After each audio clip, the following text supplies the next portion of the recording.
ఆజ్ఞ లేనిదే ఏదైనా జరుగునా, నీ కంచె దాటగా శత్రువుకు సాధ్యమా? మా దేవా నీవే మా తోడుంటే అంతే చాలు.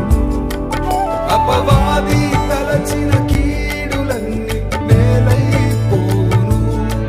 మా దేవా నీవే మా తోడుంటే అంతే చాలు. అపవాది